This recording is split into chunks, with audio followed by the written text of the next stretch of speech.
sommes réunis aujourd'hui devant l'hôpital Henri Mondor, centre du Val-de-Marne dans la lutte contre le Covid-19, pour rendre hommage à la gestion efficace des pays socialistes de cette crise et l'aide internationale qu'ils ont apportée au peuple en détresse. Nous pensons particulièrement au Vietnam socialiste, qui a offert 50 000 masques au département du Val-de-Marne. En France, le gouvernement de Macron a particulièrement tardé à réagir à l'épidémie, dont il avait conscience de l'imminence depuis décembre 2019. Les masques étaient en pénurie, les tests PCR non automatiques et le confinement à géométrie variable.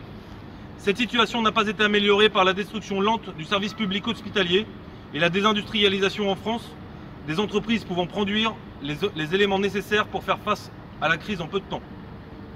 La solidarité européenne n'a guère fait mieux. Les pays se sont volés les masques entre eux et l'Union européenne n'a été capable de fournir une aide financière que trop tardivement, à tel point que les Italiens parleront de la LED UE. Les États-Unis, quant à eux, n'ont pas pu plus compter sur leur système de santé que sur leurs Avengers pour les sauver et sont donc devenus les pays les plus touchés au monde et avec le plus de morts du Covid, sans que le pic épidémique soit passé. Un pays où beaucoup ne vont pas voir le médecin à cause du prix hallucinant de la santé et qui connaît actuellement une crise sociale sans précédent, exacerbée par un président irresponsable et violent, dont la bouffonnerie va jusqu'à inviter à s'injecter de la javel pour se protéger du coronavirus. A contrario de ces exemples, les systèmes mettant au centre l'être humain et le travail ont bien mieux résisté à la crise sanitaire. Le Laos et le Vietnam ont joué très tôt la carte du masque obligatoire et du confinement drastique. Ils ne déplorent actuellement aucun mort. La République de Cuba a fait le choix du confinement couplé avec la mobilisation de ses nombreux médecins pour aider la population. À l'heure actuelle, son bilan s'élève à 86 morts. Il n'y a eu de nouveaux cas graves de contamination depuis plusieurs jours. Car malgré un embargo économique qui s'est aggravé et qui empêche aussi l'île d'avoir un certain nombre de médicaments, peut-on oublier la Chine? La République populaire fut la première touchée par le virus et fut celle qui informa de l'existence de ce virus, l'Organisation mondiale de la santé. La Chine qui a subi presque 5000 morts sans jamais atteindre le nombre de décès des États-Unis. Elle qui a su mobiliser avec son gouvernement les volontaires pour lutter contre la propagation du virus, construire des hôpitaux de toute urgence, mettre en confinement et assurer un respect drastique des consignes sanitaires par ses habitants, au mépris de son impact économique pour aider la population à résister à la maladie. La Chine est en train de connaître une seconde vague, comme d'autres pays, mais forte de sa première expérience, elle semble arriver pour l'instant à gérer au mieux et nous souhaitons du bon courage au peuple chinois. En tout état de cause, la propagande anti-chinoise permanente en France, niant toutes ses qualités, ne doit pas faire oublier qu'en France macroniste, le seul hôpital qui s'en sort bien, c'est celui qui se fout de la charité. La République bolivarienne du Venezuela subit comme le reste du continent sud-américain la crise sanitaire, mais a très tôt su prendre les mesures nécessaires pour limiter les dégâts, malgré un blocus économique, le vol de son or par l'Angleterre et les opérations militaires visant à déstabiliser son gouvernement. À l'heure où nous parlons, il n'y a pas encore eu plus de 100 morts du Covid-19.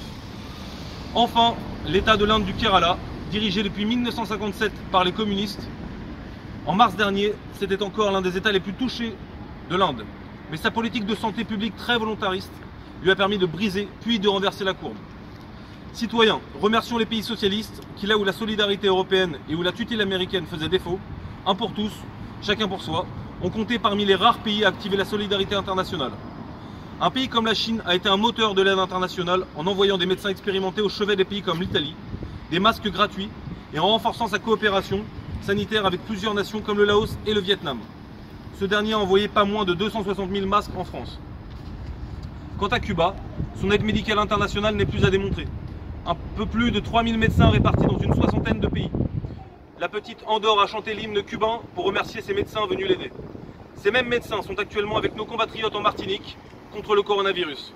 C'est pour cela que nous soutenons le prix Nobel de la paix pour la brigade médicale cubaine Henri Rive, qui le mérite amplement plus que n'importe qui. Qu'est-ce qui a permis à ces pays de mieux gérer la crise? Une économie planifiée et appartenant dans sa grande majorité à l'État, facilement mobilisable pour mettre en place des mesures visant à limiter la propagation du virus, dont la création de masques et de tous les outils nécessaires dans l'urgence. La mobilisation de la population à respecter courtoisement les règles barrières et les mesures pour contenir l'épidémie et sauver le plus de vies. Une véritable politique de santé qui ne met pas le profit au centre, mais l'humain, pas cher et facilement accessible, dont l'État ne se désengage pas. Constatons que ce sont les pays mettant au centre du monde du travail et non le monde de la finance les premiers de corvée au lieu des premiers de cordée, tant applaudis durant le confinement, qui s'en sortent le mieux. Et à nous, communistes français, cela doit donner des idées et des exemples. Quand on voit le courage dont ont fait preuve les infirmiers, les éboueurs, les caissières et tant d'autres professions durant cette crise, à peine mieux payés dans le monde d'après, méprisés voire violentés en manifestation, et au contraire l'inutilité des rapaces du grand patronat, à l'instar du PDG de Renault, qui a reçu de l'argent de l'État mais va fermer des sites rentables comme celui de Renault a choisi. Nous exprimons notre gratitude envers la Chine, envers Cuba, envers le Vietnam, envers le Venezuela et envers le Laos pour leur solidarité internationale. La Chine et les pays socialistes sortent grandis de cette crise et leur image s'est grandement améliorée. Nous avons vu quel est le système qui marche et celui qui ne marche pas. Cela nous donne espoir pour un nouvel ordre social plus juste en France et dans le monde. Vive le socialisme, vive les travailleurs qui font vivre les pays, vive la solidarité internationale. Nous allons énoncer quelques-unes des mesures mises en place par ces pays dans le cadre de la crise du coronavirus. Le Laos. Le pays est à l'heure actuelle avec 0 mort, a rendu obligatoire et distribué les masques très tôt. Il a aussi mobilisé assidûment les soignants qui sont comme toujours en première ligne. Le gouvernement collective sur le virus, y compris dans les zones les plus ruées du Laos. D'autre part, le gouvernement communiste a mobilisé les Laotiens dans le respect des règles sanitaires, ce que ceux-ci ont fait en annulant certaines fêtes nationales importantes. Le Vietnam est très souvent cité, même en Occident, pour sa gestion de la crise. Les autorités vietnamiennes ont priorisé la quarantaine des personnes infectées et la recherche de tous leurs contacts. Quarantaine qui était obligatoire pour les 14 jours pour tous ceux revenant d'une zone de pandémie. À l'arrivée des premiers cas, le trafic aérien avec la Chine a été suspendu et les 1000 km de frontières avec ce pays fermés.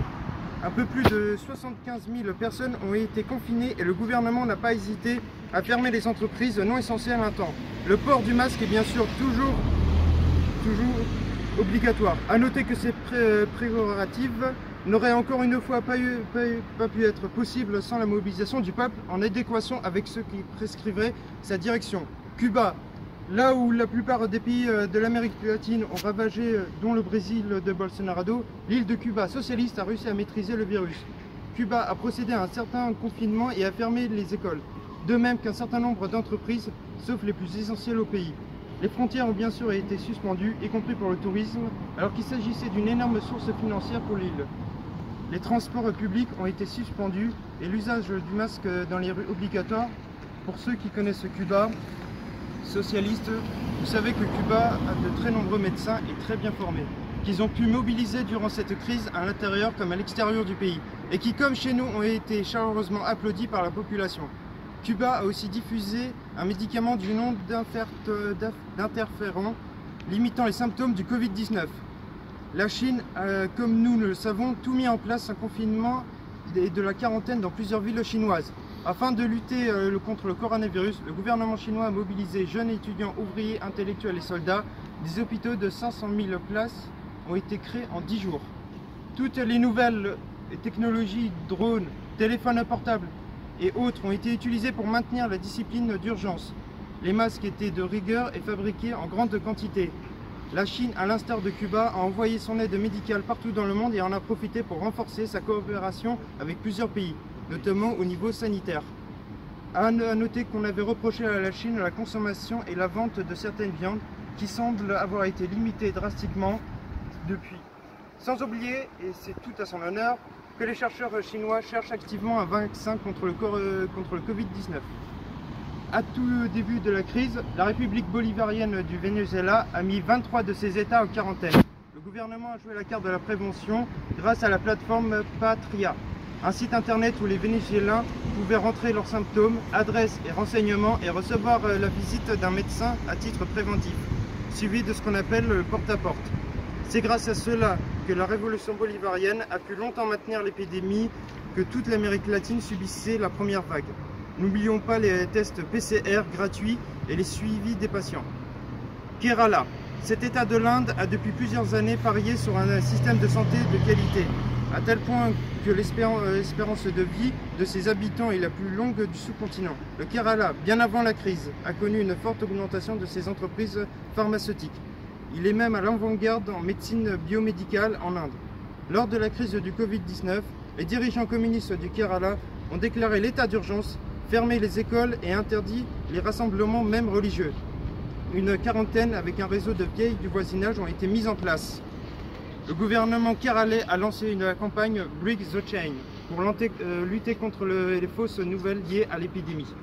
Les étudiants et les fonctionnaires ont été mobilisés pour proposer des tests et remonter les contacts des personnes infectées. Voici quelques éléments non exhaustifs de ce qui se fait de par le monde et qu'il devient utile de rappeler.